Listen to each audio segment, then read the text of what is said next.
Good morning guys. Nandito na yung ginawa nating purification machine. So, tapos na siya i-install. So, nandito siya ngayon. Pakita ko sa inyo yung setup natin ito. Kaya na siya, instead of ilagay natin siya dun sa ilalim ng ilalim ng lababo, ang ginawa natin na-mount natin siya sa mataas. So yan na, naka-plug siya. Kung mapapansin nyo, hindi siya nag-ooperate. Hindi siya umaandar sa ngayon. Pero kasi nilagyan ko siya ng tank, may storage tank siya.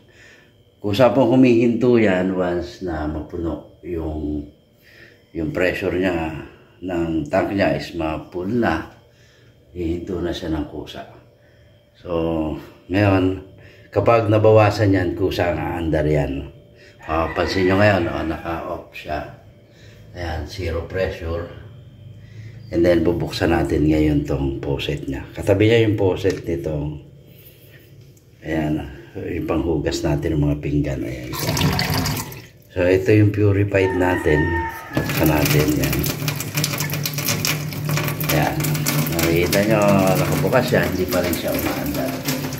Kasi naghihintay siya doon sa bumaba yung pressure.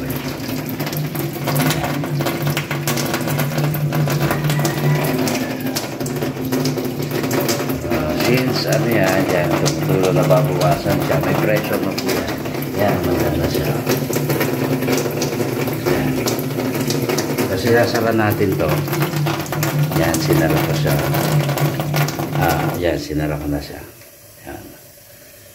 Ngayon, kusang hihinto yan kapag puno na rin yung pressure, no?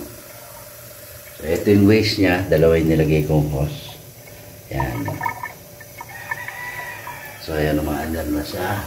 Makikita nyo, nasa 90 na yung 90 PSI na yung pressure niya. O, if it is PSI o kilogram per centimeter square, yan. Kusa pong hihinto yan.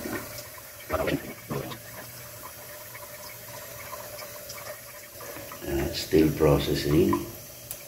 Yan, makikita niya yung kanyang yan na lang, hindi ko pa na-fix, dapat nakalagay dito.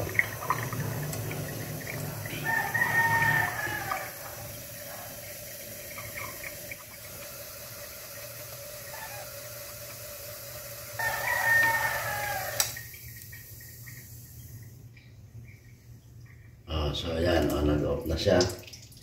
Tignan natin, tapos yung wastewater niya. Ayan, hihinto na rin yan.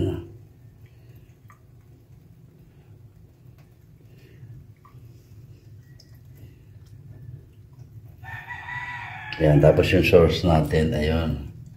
Yun yung blue, ang kanyang so ayan, yan yung wastewater. Tinatapon niya lang yan.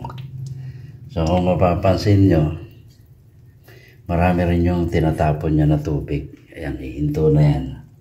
Kasi kanina parehas yan. Ayan, may pressure kasi yan bago makapasok talaga ng dito sa mga filter. Bago lumampas ng reverse osmosis, may mga filter yan. Kaya may pressure po talaga. Ayan, hinto na siya.